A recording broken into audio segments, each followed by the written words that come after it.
तो हेडिंग बनाओ circles.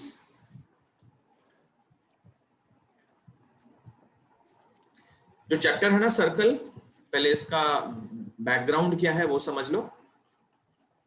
Circle जो है वो तुम्हारी 9th की ज्योमेट्री को कंप्लीट कर देती है। ठीक है, सर्कल जो है वो 9th की ज्योमेट्री को कंप्लीट कर देती है।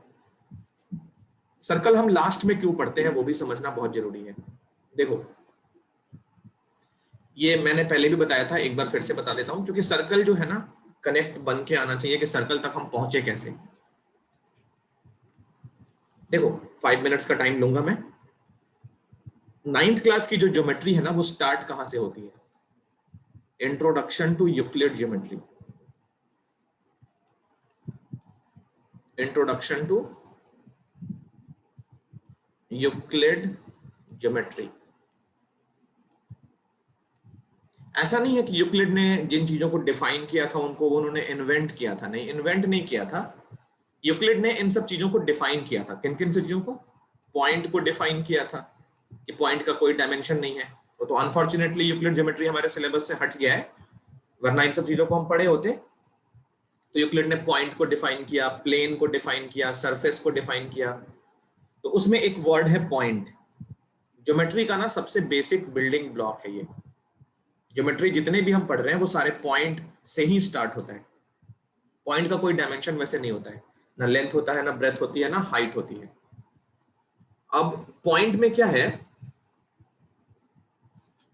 पॉइंट से धीरे धीरे चीजें बननी शुरू होती हैं।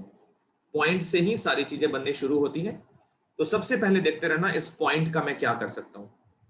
एक पॉइंट ये ले लिया, एक पॉइंट ये ले लिया, उसके बगल में बस पॉइंट रखते जा रहे हैं इस तरीके से। ठीक है, इस तरीके से हम पॉइंट्स पॉइंट्स पॉइंट्स पॉइंट्स रखते जा रहे हैं। जब इन सारे पॉइंट्स को हम मिला देना तो एक स्ट्रेट लाइन बन जाती है। ये लाइन बन जाती है। ओके, बहुत सारे पॉइंट्स को मिला दें तो एक लाइन बन जाती है। तो लाइन पे वैसे भी इनफाइनाइट नंबर ऑफ पॉइंट्स होते हैं, तो ये बन गया लाइन। तो यहां देखना, एक लाइन ये रहा और एक लाइन ये रहा, क्योंकि एक लाइन तो हम बना ही चुके हैं पॉइंट्स मिला मिला के। तो जैसे ही दो लाइंस को मिलाएंगे क्या मिल जाएगा? एक एंगल मिल जाएगा। तो ये हो गया lines and angles. Lines and angles, ये हमारा ज्योमेट्री का फर्स्ट चैप्टर था। मतलब इसके बाद फर्स्ट चैप्टर था हमारा, सीक्वेंस नंबर शायद 6 था। ज्योमेट्री का हमारा 9th की ज्योमेट्री यहीं से स्टार्ट होती है, लाइंस एंड एंगल से।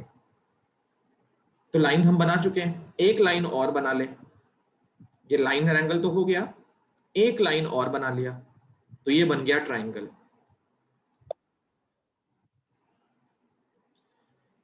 ट्राइंगल हमारे 9th की ज्योमेट्री का सेकंड चैप्टर था।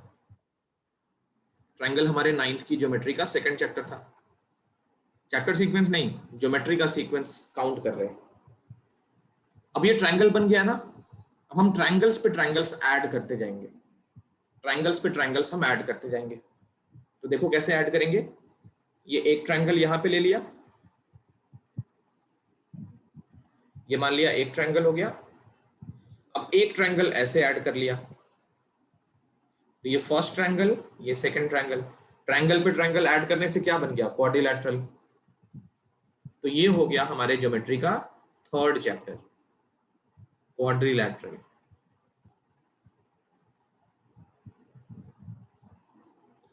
ज्योमेट्री में और भी चैप्टर थे बट सिलेबस से निकाल दिया है।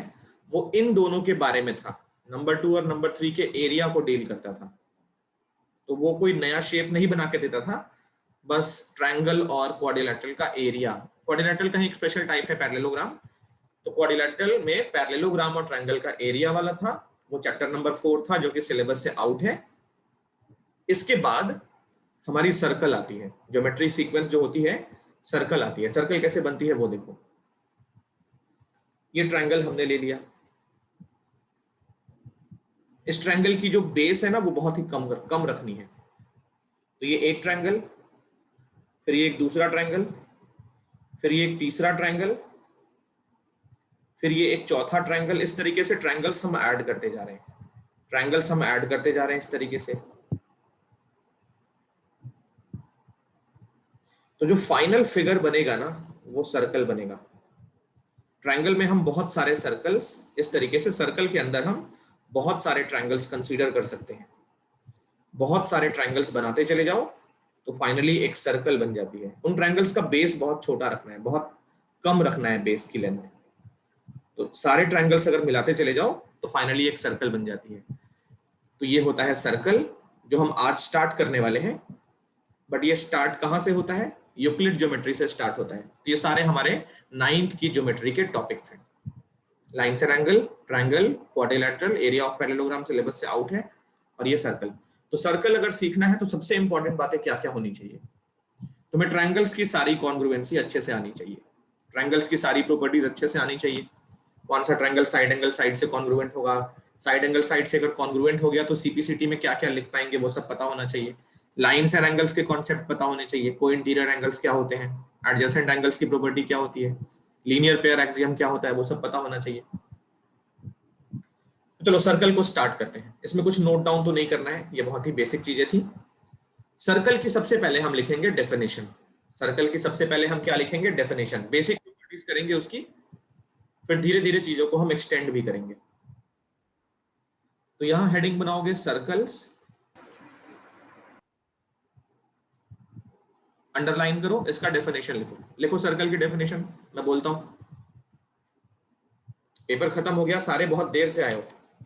प्रार्थना, सो एक्चुअली मम्मा घर पे नहीं थी तो फिर लिंक नहीं था मेरे पास, तो मैंने भी मम्मा से बोला तो उन्होंने भेजा है। मुझे अच्छा मेरा नंबर भी नहीं था, मुझे मैसेज कर लेती, मैं ही लिंक भेज देता। नो सर, मेरे पास व्हाट्सएप नहीं है ना। चलो कोई नहीं, ज्यादा हमने स्टार्ट नहीं किया। सर आपकी वॉइस नहीं आ रही थी। चलो सर्कल अंडरलाइन करो, उसकी डेफिनेशन लिखनी है। लिखो डेफिनेशन में बोलता हूं।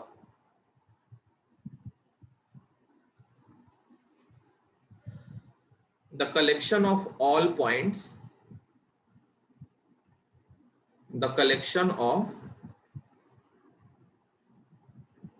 all points in a plane, aeroplane नहीं, in a plane which are equidistant from a fixed point is called a circle. The collection of all points in a plane which are equidistant from a fixed point is called a circle. अब जो fixed point है उसका कुछ नाम है। The fixed point is called as center and the distance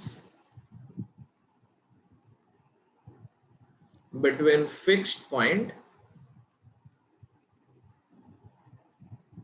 and all such points, all such moving points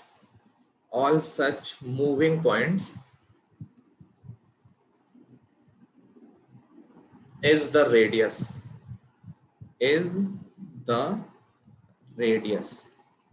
diagram लिखो, sorry ये लिखो डेफिनेशन, फिर मैं फिगर बना के इसको एक्सप्लेन करता हूं।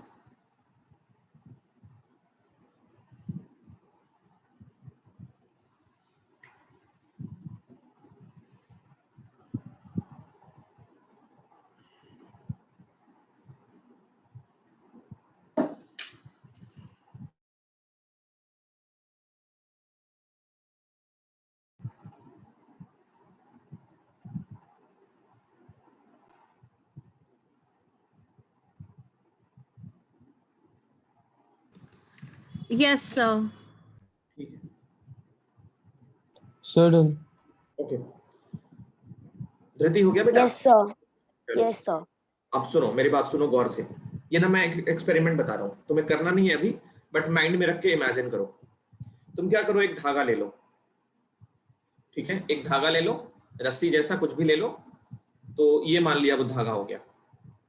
अब इस धागे का एक छोर पे कोई भी स्टोन को बांध दो, पत्थर कोई भी बांध दो यहाँ पे, और ये अपने हाथ से पकड़ लो ये छोर, ठीक। अब इस छोर को पकड़ के तुम्हें नचाना है, इस छोर को पकड़ के तुम्हें नचाना है। ये पत्थर थोड़ा सा वेट होना चाहिए, इतना भी नहीं कि धागा टूट जाए और इतना भी नहीं कि उसमें स्लैग पड़ना शुरू हो जाए। तो मतलब एक ऐसा वेट ले लो जो नचाने पे मतलब धागा टूट ना जाए, ठीक है। और पत्थर इतना भारी भी नहीं कि डेंजरस हो नचाने पे। वैसे तुम्हें सच में नचाना नहीं है, बस इमेजिन करना है। अब इस पत्थर को लेके नचाना शुरू करो। तो क्या होगा, तुम्हारा हाथ यहाँ पे होगा और धागा जो होगा ना एक फिक्स्ड पाथ पे, ये जो पत्थर है वो फिक्स्ड पाथ पे मूव करेगा। इमेजिन करके देखो, ये तुम्हारा हाथ है, यहाँ पे धागे में धागा तुमने पकड़ा हुआ है, ये धागा इतनी बड़ा हो जाएगा और पत्थर यहाँ पे है। तो ये जो पत्थर है ना वो इस तरीके से एक फिक्स्ड पाथ पे मूव करेगा, सर्कुलर पाथ पे मूव करेगा। यहाँ पे वो पत्थर है, तो जो पत्थर जो पाथ बनाएगा ना वो पाथ क्या है, सर्कल है। जहां पे तुम्हारा हाथ है वो पॉइंट सेंटर है और ये धागे की जो लेंथ है वो हमारा रेडियस है। ये इमेजिन हो रहा है? इतनी बात समझ में आ रही है कि नहीं आ रही है? यस सर, आ रही है। तो ये पॉइंट हमारा सर्कल का सेंटर है। कुछ बेसिक बेसिक चीजें इसकी करते हैं। ये हमारा रेडियस सर है। आपकी आवाज कट रही है। क्लियर कट रही है? सब मेले कट रही है। नहीं, मैं देखता हूँ नेटवर्क की प्रॉब्लम है क्या, मेरी साइड से है या किधर से। खुल के प्रार्थना, मेरी आवाज कट क्या आ रही है? यस सर, ब्रेक हो रही है। ब्रेक हो रही है।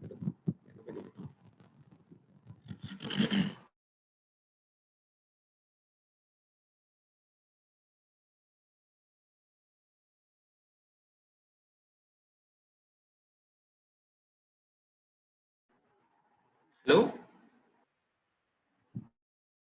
सर अब ठीक आ रही है। अभी ठीक है ना? Yes sir. ओके। तो ये जो सर्कल हमने बनाया, ये वाला पार्ट, ये सर्कल है।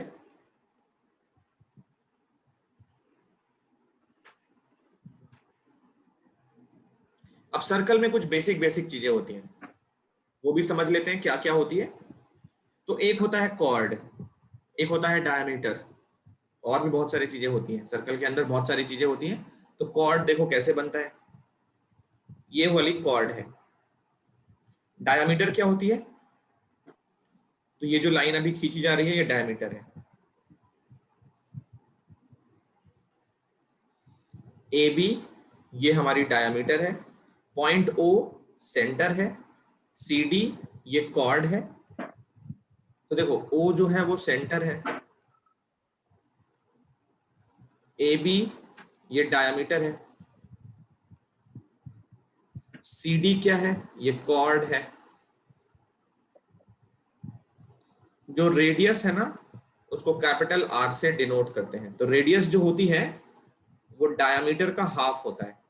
और भी बहुत सारी छोटी छोटी बातें हैं, जैसे डायमीटर जो होती है ना सर्कल की लॉन्गेस्ट कॉर्ड होती है। डायमीटर सर्कल की लॉन्गेस्ट कॉर्ड होती है। Diameter is the longest chord at longest chord of the circle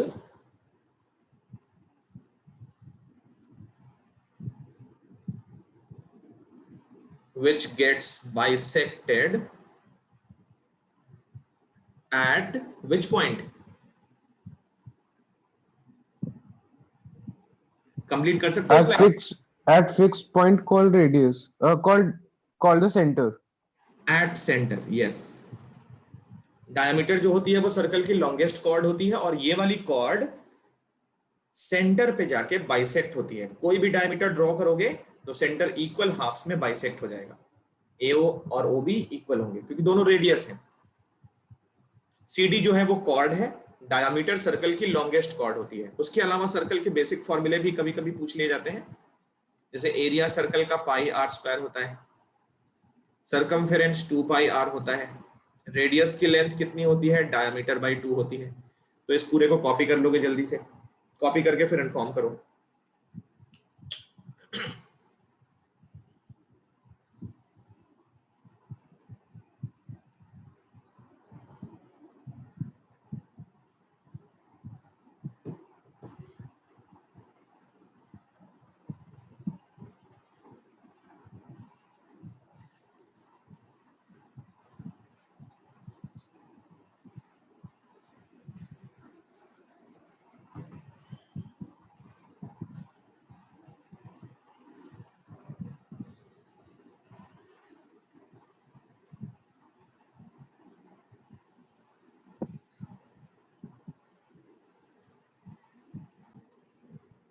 हो गया सबका?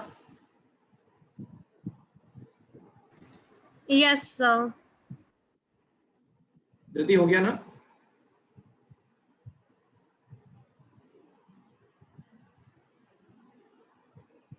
धृति, चलो तो आगे चलते हैं। देखो सर्कल जो है ना चैप्टर, ये फेमस है बहुत सारे थ्योरम्स के लिए। सर्कल में थ्योरम्स बहुत सारे हैं, ठीक है, सर्कल में बहुत सारे थ्योरम्स हैं, तो रेडी रहना। सारे थ्योरम्स हम करेंगे, इसमें से कौन कौन सा एग्जाम में आ सकता है वो भी मैं बता दूंगा, ठीक। तो थ्योरम्स इसमें बहुत सारे आने वाले हैं। अब नेक्स्ट टॉपिक है position of a point with respect to a circle. ये पहले मैं समझा देता हूं, फिर लिखने वाला काम कर लोगे। देखो पहले समझ लेना, फिर लिखने के लिए हमको थोड़ा थ्योरी पार्ट है इसमें ज्यादा, तो वो हमको लिखना पड़ता है। तो पहले समझ लो, फिर लिखने वाला काम कर लेना। कॉपी करना होगा, यहां से मैं करवा दूंगा। देखो ये सर्कल का सेंटर है ओ। अब क्या है, मेरे पास ना कुछ पॉइंट्स हैं। पहले सर्कल क्या करता है वो समझो। सर्कल किसी भी प्लेन को 3 पार्ट्स में डिवाइड करता है, 3 रीजन्स में डिवाइड करता है। फर्स्ट रीजन होता है इंटीरियर। इंटीरियर मतलब सर्कल के अंदर भी कोई पॉइंट हो सकता है। सेकंड जो रीजन है वो एक्सटीरियर होता है, कोई पॉइंट सर्कल के एक्सटीरियर में हो सकता है। और थर्ड पॉइंट, थर्ड प्लेन कौन सा हो सकता है बता सकते हो? थर्ड रीजन सर सर्कमफेरेंस पे। Yes, boundary. सर्कमफेरेंस भी करेक्ट है, बाउंड्री या फिर सर्कमफेरेंस भी बोल सकते हो। तो कोई भी पॉइंट इन्हीं 3 जगहों पे हो सकता है। इस प्लेन पे कोई भी पॉइंट रखोगे तो पॉइंट या तो सर्कल के अंदर होगा, या सर्कल के बाहर होगा, या फिर सर्कल की बाउंड्री पे होगा। ओके, तो अब इन पॉइंट्स का लोकेशन हमको बताना है। इस सर्कल की रेडियस हमको पता है, सर्कल की रेडियस मान लो r है। पॉइंट P का लोकेशन हमको बताना है। पॉइंट P रैंडम पॉइंट है, तो पहले केस में पॉइंट P हम सर्कल के अंदर लेते हैं, तो क्या रिलेशन होता है वो हमको चाहिए। फिर पॉइंट P या दूसरा पॉइंट Q ले लेते हैं सर्कमफेरेंस पे, और तीसरा पॉइंट R ले लेते हैं आउटसाइड पे। तो क्या रिलेशन आता है? देखो पहला रिलेशन ये आता है कि अगर ये OP distance of the point from centre, अगर ये लेंथ रेडियस से छोटी है, तो उस केस में P कहां लाई करता है? P lies in the interior, lies in the interior of the circle. Second, अगर उस पॉइंट का OQ डिस्टेंस रेडियस के इक्वल आता है, तो उस केस में हम ये बोलते हैं P lies on the boundary. P boundary पे लाई करता है। थर्ड, अगर उस पॉइंट R का डिस्टेंस रेडियस से बड़ा हो जाए, तो हम ये बोलते हैं, अच्छा यहाँ पे पॉइंट P नहीं है Q है, तो हम ये बोलते हैं point R lies in the exterior. इसमें कोई परेशानी किसी को भी? No sir. ऊपर हेडिंग रहेगी Yes, position sir. With respect to a circle, heading रहेगी position of a point with respect to a circle, और उसके नीचे लिखोगे circle divides the plane in 3 regions.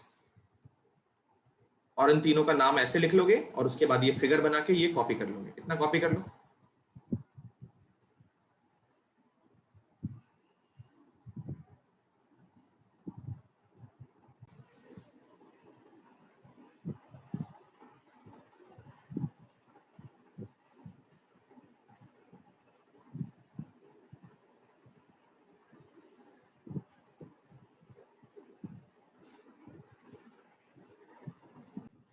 Okay, हो गया सबका?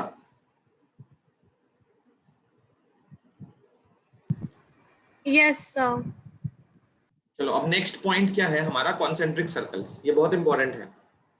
कॉन्सेंट्रिक सर्कल्स क्या होते हैं वो समझ लोगे पहले, फिर उसके बाद लिखने वाला काम करना है। कॉन्सेंट्रिक सर्कल्स क्या होते हैं? देखो ये पॉइंट है, मान लो इस पॉइंट पे हमने एक सर्कल बनाया है। अब ऐसा नहीं है कि सर्कल ने इस पॉइंट को पेटेंट करा लिया कि इस पॉइंट पे और कोई सर्कल नहीं बनाई जा सकती है, ऐसा नहीं है। इसी पॉइंट को सेंटर लेके मान लो ये वाला हमने 5 सेंटीमीटर का एक सर्कल बनाया है। ओके, अब इसी पॉइंट को सेंटर लेके एक 7 सेंटीमीटर का सर्कल भी बना सकते हैं इस तरीके से। फिगर ठीक से नहीं बन पा रहा है बट कोई बात नहीं, मेरी बात आई थिंक समझ गए होगे। इसी पॉइंट को सेंटर लेके एक और सर्कल इस तरीके से बना सकते हैं 10 की रेडियस का।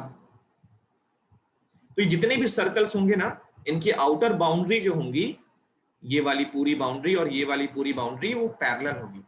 मतलब ये पैरेलल तो नहीं बोलते हैं, पैरेलल लाइंस बनाते हैं। ये दोनों पैरेलल लाइंस की तरह होंगी, पैरेलल जैसी होगी, कभी भी इंटरसेक्ट नहीं करेगी। कहने का मतलब इनके बीच का जो गैप है वो हमेशा कांस्टेंट रहेगा। इनके बीच का जो गैप है वो कांस्टेंट रहेगा। तो ये सारी सर्कल्स की प्रॉपर्टी क्या है? इन सारे सर्कल का सेंटर सेम पॉइंट पे है बट इनके रेडियस जो है वो डिफरेंट है। तो सर्कल जो होती है सेम पॉइंट वाले सेंटर की और रेडियस में डिफरेंस होता है, ऐसी सर्कल्स को बोलते हैं कॉन्सेंट्रिक सर्कल्स। ठीक है, तो मैं 2 फिगर्स बनाता हूं कॉन्सेंट्रिक सर्कल्स के लिए।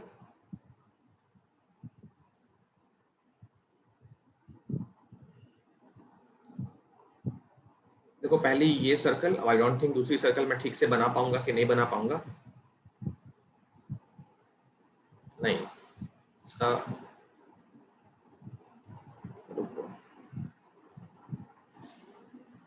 ये कुछ हद तक मान सकते हो उसको, कुछ हद तक। तुम एक्चुअल फिगर अच्छे से बना लो। तो ये 2 सर्कल्स हैं, मान लिया इन दोनों का सेंटर पॉइंट पी पे है। ये वाला स्मॉल आर है, ये वाला कैपिटल आर है। तो ये दोनों सर्कल्स कैसी हैं? इन सर्कल्स को बोलते हैं कॉन्सेंट्रिक सर्कल्स। तो अंडरलाइन करो, डेफिनेशन लिखेंगे पहले, फिर फिगर ड्रॉ करेंगे, उसके बाद हम आगे चलेंगे। लिखो, डेफिनेशन लिखो कॉन्सेंट्रिक सर्कल्स की।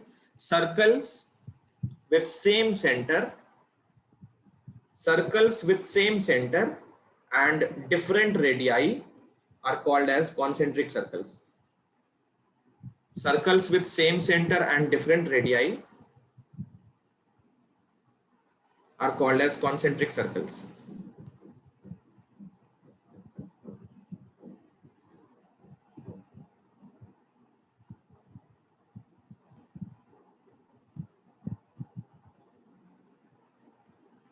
और ये फिगर ड्रॉ कर लो।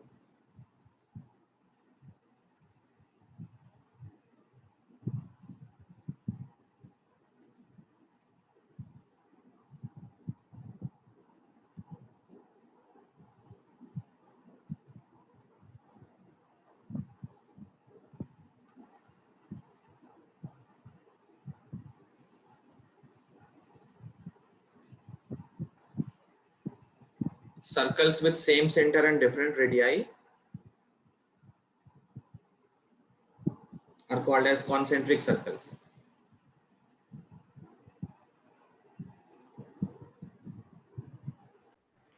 Yes, sir. Yes, sir.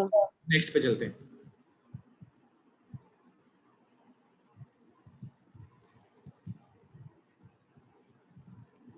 कुछ एग्जांपल्स, कुछ क्वेश्चंस। तो एक्सरसाइज 10.1 देखो, इसमें एक्सरसाइज काफी ज्यादा है बट हर एक एक्सरसाइज में कम कम क्वेश्चंस हैं, 6 7 क्वेश्चंस हैं। एक्सरसाइज शायद 10.6 तक है और हर एक एक्सरसाइज में कम कम क्वेश्चन है, ये बात है। तो first exercise fill in the blanks है, एक एक करके मैं पूछता हूं। The centre of a circle lies in the dash. क्या होगा इसमें आंसर? So interior. इंटीरियर। तो exercise 10.1 question number 1 first part, answer is the interior. इस तरीके से लिखते चलोगे आंसर। फर्स्ट पार्ट में आंसर लिखो इंटीरियर। सेकंड पार्ट, धृति, क्या आंसर होना चाहिए?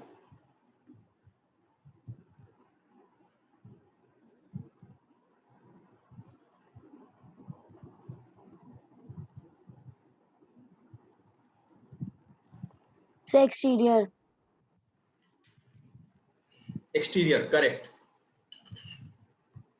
अगर उस पॉइंट का distance from the centre is more than radius, that point should lie in the exterior, correct है। सेकंड पार्ट का आंसर एक्सटीरियर लिख लो। पुलकित? So diameter. डायमीटर, अभी जस्ट बताया लॉन्गेस्ट कॉर्ड डायमीटर होती है। प्रार्थना?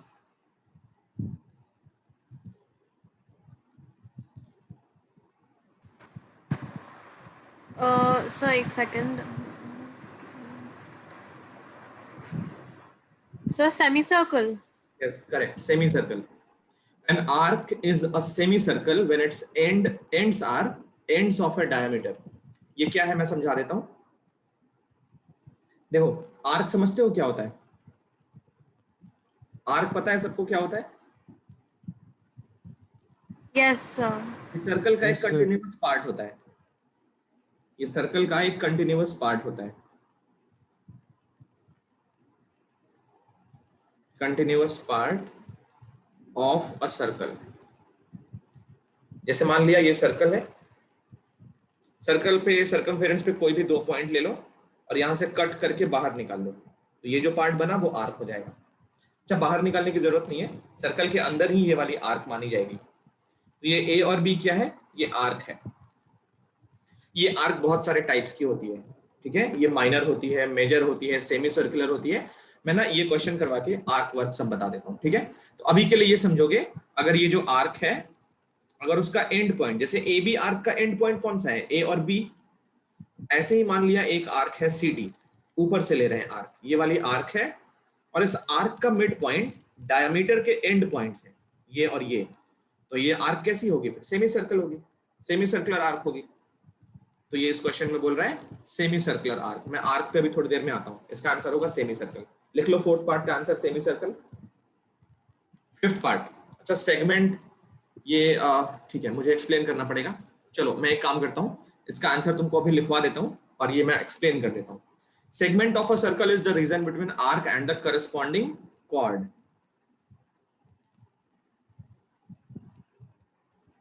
Corresponding chord. फिफ्थ का आंसर लिख लो करस्पॉन्डिंग कॉर्ड. मैं सेगमेंट, सेक्टर ये सब बता देता हूं क्या होता है. फिफ्थ का लिख लो corresponding cord.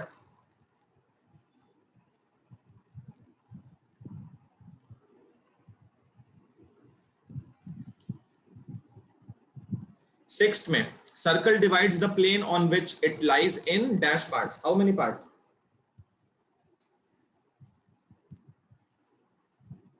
So 3 parts. 3 parts, correct. Interior, exterior और बाउंड्री. तो इसका आंसर होगा 3 पार्ट्स. अब चलो हम लोग ना आर्क, सेगमेंट, सेक्टर ये सब सीख लेते हैं. तो ये समझना अच्छे से. सबसे पहला पॉइंट है आर्क. देखो ये क्या होता है, जैसा कि मैंने थोड़ी देर पहले बताया, ये कंटिन्यूअस पार्ट होता है. Continuous part of a circle. Circle का कंटिन्यूअस पार्ट होता है. सर्कल के सर्कमफेरेंस का कंटिन्यूअस पार्ट होता है. कंटिन्यूअस पार्ट ऑफ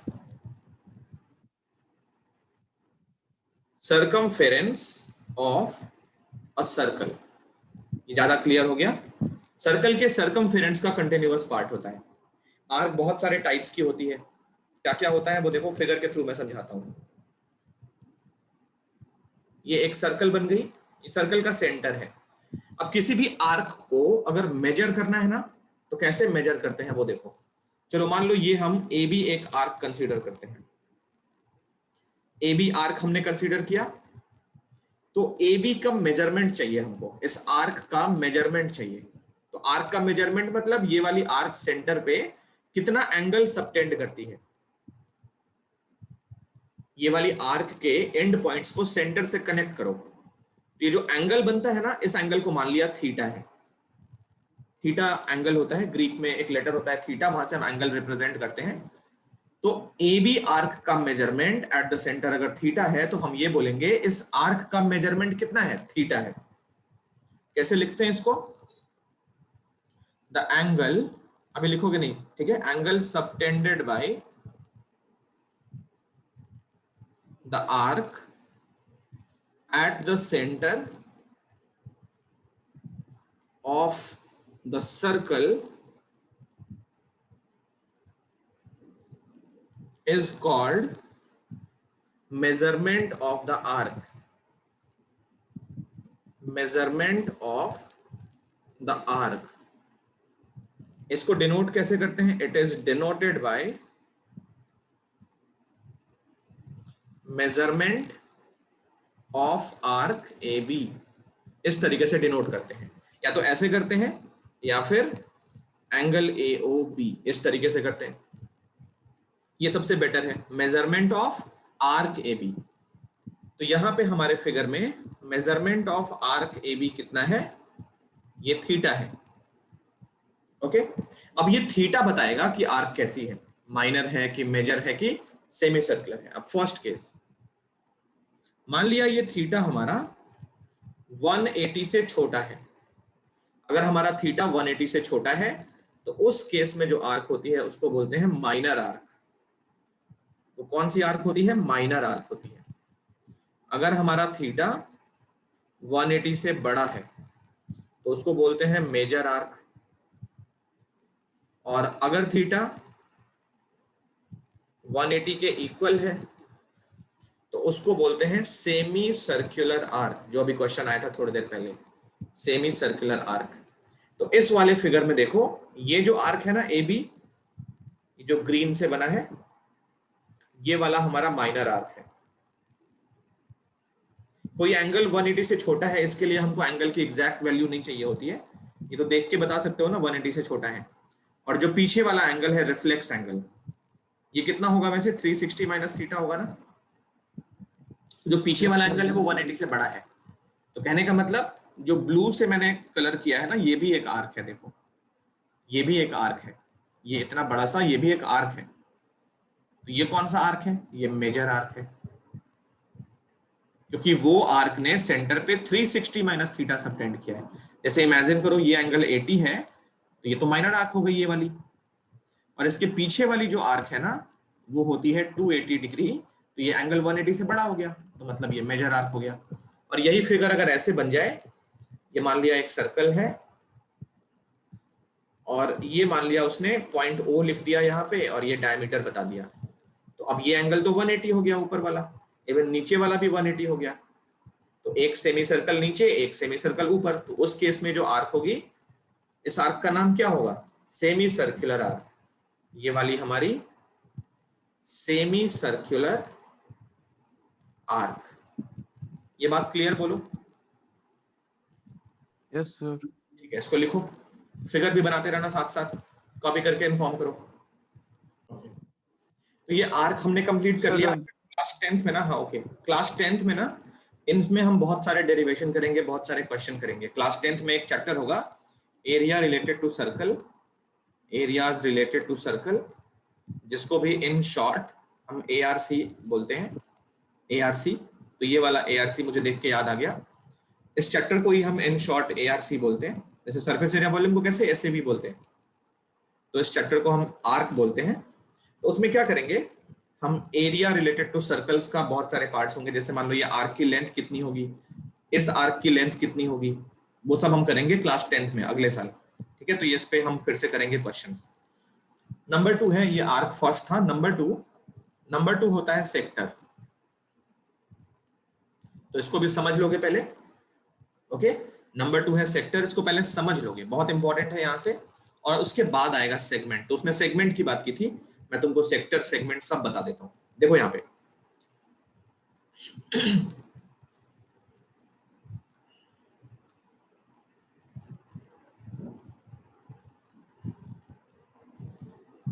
सेक्टर भी माइनर, मेजर और सेमी सर्कुलर होता है, और ये सारे में जो बेसिक पार्ट है ना वो आर्क ही है। तो सेक्टर कैसे बनती है वो देखो, ये एक रीजन है, रीजन बिटवीन रेडियाई, मतलब 2 रेडियस, एंड करस्पॉन्डिंग आर्क। ठीक है, तो ये होता है रीजन बिटवीन रेडियाई, मतलब पेयर ऑफ रेडियस होंगे वहां पे। तो एक रेडियस OA, दूसरी रेडियस OB, और AO और OB, A और B आर्क हो गई इसमें, तो ये वाली आर्क। तो ये रीजन है, मतलब एक क्लोज्ड रीजन है। कौन सा रीजन है ये, तो region between 2 radius OA and OB, वो रेडियस हो गई, और ये हो गई करस्पॉन्डिंग आर्क। तो अभी जो मैं पार्ट यहाँ पे पेंट कर रहा हूं, ये हमारा सेक्टर है पूरा, ये हमारा सेक्टर है। अब ये देखो आर्क से मिलके बना है, बिना आर्क के सेक्टर बनाना पॉसिबल नहीं है। तो आर्क का जो मेजरमेंट होगा वो ही डिसाइड करेगा कि सेक्टर कैसी है। तो अगर माइनर आर्क है तो माइनर सेक्टर बनेगा। और पीछे वाला भी देखो एक सेक्टर है, पीछे वाला जैसे ब्लैक से मैं पूरा पार्ट अगर पेंट करूं तो ये भी एक सेक्टर है, सर्कल के अंदर इस तरीके से ये पूरा एक सेक्टर है। अब ये जो सेक्टर है वो मेजर आर्क से बना है, देख रहे हो ना, तो यही दो रेडियस लगी है और पीछे वाली आर्क लग गई है बस। तो ये वाला हो गया हमारा माइनर सेक्टर, माइनर सेक्टर। पीछे वाला पार्ट क्या हो गया, मेजर सेक्टर। तो सेक्टर का ये हो गया region between radii and corresponding arc. अब थीटा अगर 180 से लेस देन है तो उस सेक्टर को बोलते हैं माइनर सेक्टर। थीटा अगर 180 के इक्वल है तो semi circular sector, semi circular sector. और अगर थीटा 180 से बड़ा है तो उसको बोलते हैं मेजर सेक्टर। ठीक है, तो ये तीन केसेस हो गए सेक्टर के लिए। क्लास 10th में हमको सेक्टर का एरिया भी निकालना है। इस सेक्टर का एरिया कितना होगा कैसे निकालते हैं, और इस आर्क की लेंथ कैसे होगी वो निकालेंगे। ठीक है, ये भी कॉपी कर लो। नंबर 2 सेक्टर, फिर आएगा सेगमेंट। अच्छा 1 मिनट वेट कर लो, सेगमेंट भी लिख लो फिर एक साथ लिख लेना। नंबर 3 है सेगमेंट, जो इसने पूछा था। अब देखो सेगमेंट कैसे फॉर्म होता है, तो सेगमेंट में पहले डेफिनेशन लिखते हैं। ये भी एक रीजन है, region between chord and corresponding arc. ये कॉर्ड और आर्क के बीच का रीजन है, कॉर्ड और आर्क। तो एक कोई भी कॉर्ड बना लो, मान लो ये वाला कॉर्ड मैंने बना लिया ए बी कॉर्ड। अब इस कॉर्ड के साथ कोई आर्क भी बनी होगी, एक आर्क नीचे वाली है और एक आर्क ऊपर वाली है। अब नीचे वाली आर्क तो माइनर है, कैसे पता चला, उस आर्क का measurement at the centre check किया, तो ये एंगल थीटा 180 से छोटा है। तो नीचे वाली जो आर्क है वो कौन सी आर्क है, माइनर आर्क है। अब माइनर आर्क के करस्पॉन्डिंग ये जो पार्ट है region between chord and arc, तो ये है सेगमेंट। तो एक सेगमेंट ये हो गया, और दूसरा सेगमेंट ऊपर वाला। तो ऊपर वाला सेगमेंट में ये ट्रायंगल भी इंक्लूड हो गया, क्योंकि कॉर्ड, ये कॉर्ड और मेजर आर्क के बीच में ट्रायंगल भी आ गया। तो ऊपर वाला पार्ट जो ब्लू से कवर हुआ है वो कौन सा सेगमेंट है, मेजर सेगमेंट है। नीचे वाला माइनर सेगमेंट है, और ये वाला पार्ट क्या है, मेजर सेगमेंट है। सेगमेंट भी सेमी सर्कुलर हो सकता है अगर सेंट्रल एंगल 180 हो। ओके, तो यहां पे भी वही तीन चीजें, थीटा अगर 180 से छोटा है तो उसको बोलते हैं माइनर सेगमेंट। थीटा अगर 180 के इक्वल है इसको बोलते हैं सेमी सर्कुलर सेगमेंट। और अगर थीटा 180 से बड़ा है इसको बोलते हैं मेजर सेगमेंट। ओके, चलो तो ये फिगर के साथ साथ सारी चीजें कॉपी कर लो।